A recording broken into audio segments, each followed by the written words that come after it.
que reconocer que desde los últimos 20 años en Colombia ha surgido una burguesía paramilitar y que esa burguesía paramilitar ha instalado en Colombia unos niveles de violencia, una forma de hacer la política que ha acentuado esa migración de colombianos y que en los últimos años ese paramilitarismo lo han tratado y lo han logrado instalar en algunas partes de Venezuela, en algunos barrios de Caracas, pero especialmente en la frontera, y que eso afecta a la seguridad, el derecho a la vida de los venezolanos, las venezolanas y de los colombianos que viven en nuestra tierra, el derecho a la alimentación.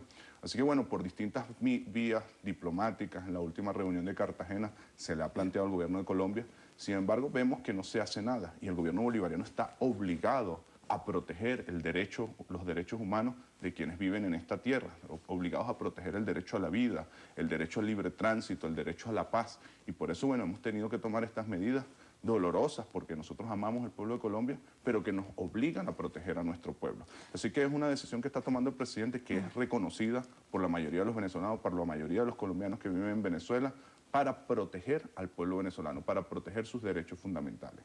Hablando de esa protección de los derechos, el derecho a la educación está consagrado en la Constitución Nacional y hay unas dudas que se generan acerca del limbo que pudieran tener muchos de estos niños que hacen vida en escuelas venezolanas. Yo le pregunto como ministro de Educación, ¿qué se va a hacer con esos niños que por estar en esta situación de la frontera, hoy en día están en la expectativa de lo que pudiera ocurrir con ellos en cuanto a la participación en el sistema escolar? Nosotros vamos a pedir nacionalidad para estudiar en una escuela, para entrar en un barrio adentro, salud.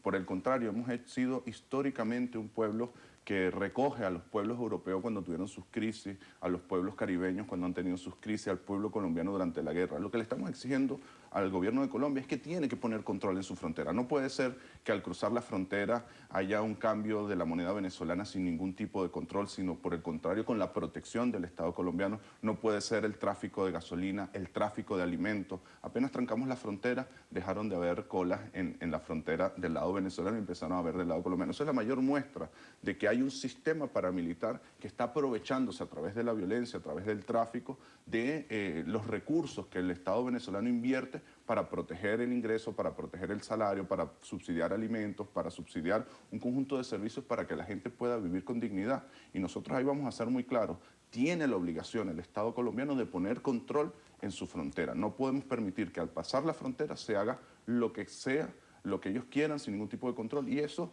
ellos tienen que respetarlo. Nosotros tenemos derecho a defender la vida del pueblo venezolano. Ahora, hablando de su responsabilidad como ministro de Educación, entendemos que la Ley Orgánica de Procedimientos Electorales establece un lapso para que se separen de sus cargos. ¿Cuándo se va a separar usted de su cargo? Bueno. Y quisiera también conocer ¿cómo piensa usted va a ser recordado como ministro de Educación? ¿Cuál es el estatus de las escuelas hoy? ¿En qué aportó usted al sistema educativo venezolano? Mira, más que yo, la revolución, ¿no? Nosotros somos compañeros y compañeras que nos han ido asignando tareas y en cada tarea le ponemos todo el amor y todo el cariño. Y cuando nos toque separar, ya quedan pocos días, ahí va a quedar un equipo dándole continuidad a la obra del presidente Chávez, a la obra del presidente Nicolás Maduro, que es invertir en educación. En estos últimos 15 años Venezuela ha dado un salto cualitativo en inclusión escolar, y en eso hay hitos fundamentales. Cuando el presidente Chávez crea el programa de alimentación escolar, cuando el presidente Chávez elimina el cobro de matrícula en las escuelas públicas, en los liceos públicos de este país, cuando el presidente Chávez crea el proyecto Canaima y la colección Bicentenario. El presidente Nicolás le ha dado continuidad, eso ha sido atractores. Por eso nosotros hemos pasado un 40% de matriculación a final de los 90 y ya estamos superando el 90% de matriculación. En Venezuela hay 10 millones de estudiantes en aulas de clase, desde Simoncito hasta los estudios postdoctorales. Y bueno, ahorita el lunes 14, estamos llamando a esos 10 millones de estudiantes al reinicio de clases. El presidente ha hecho una fuerte inversión. Vamos a llegar a la computadora Canaima número 4 millones, vamos a inaugurar 200 escuelas este año escolar, estamos rompiendo récords en inauguración de escuelas, estamos haciendo una inversión inmensa en maestros, estamos incorporando con su titularidad a más de 44.000 maestros.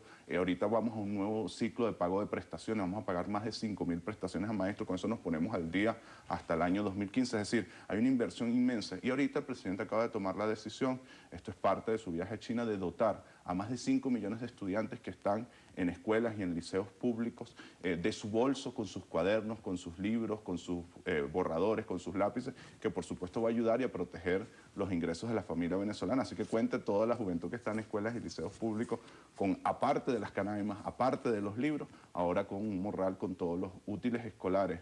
Y bueno, esto es una noticia maravillosa que nos dio el presidente Nicolás, que nos pidió que informáramos al país y que ya estamos desplegando toda la logística para que al inicio del año escolar cuenten con todos los recursos necesarios para que nuestra generación pueda formarse. Venezuela va a ser un país potencia, más que por sus recursos petroleros, por sus recursos turísticos, es por el potencial que hay en esos 10 millones de jóvenes que están en aulas de clase en este momento. Hablando de ese potencial de los jóvenes venezolanos y de los estudiantes, ha habido un debate, si se quiere, histórico sobre la calidad de la educación en Venezuela.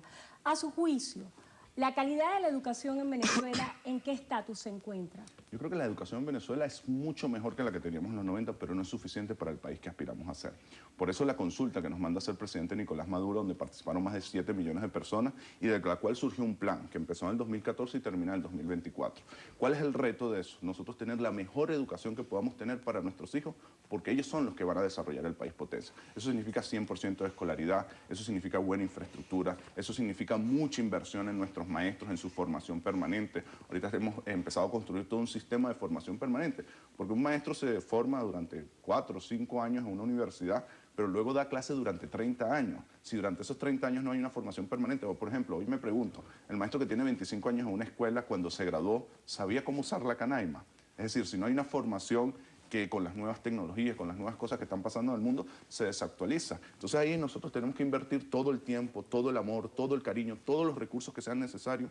Nosotros podemos tener tremendas escuelas como las que estamos haciendo, podemos poner las mejores computadoras como las estamos poniendo, los mejores libros como los estamos poniendo, pero si no hay un maestro enamorado, si no hay un maestro bien formado, esa educación no es de calidad. O al contrario, podemos no tener escuela, no tener libros, y hay un maestro bajo una mata de mango dándole clase que está enamorado, que está bien formado y tener la seguridad que la educación que está recibiendo tu hijo, mi hijo, es de calidad. Por eso el esfuerzo gigantesco que estamos haciendo de amor, de cariño, de recursos, de tiempo en el maestro y la maestra. Nosotros creemos que ahí está la clave de tener la mejor educación que podamos tener para nuestras hijas y nuestros hijos. Usted tiene también la responsabilidad de ser vicepresidente para el área social.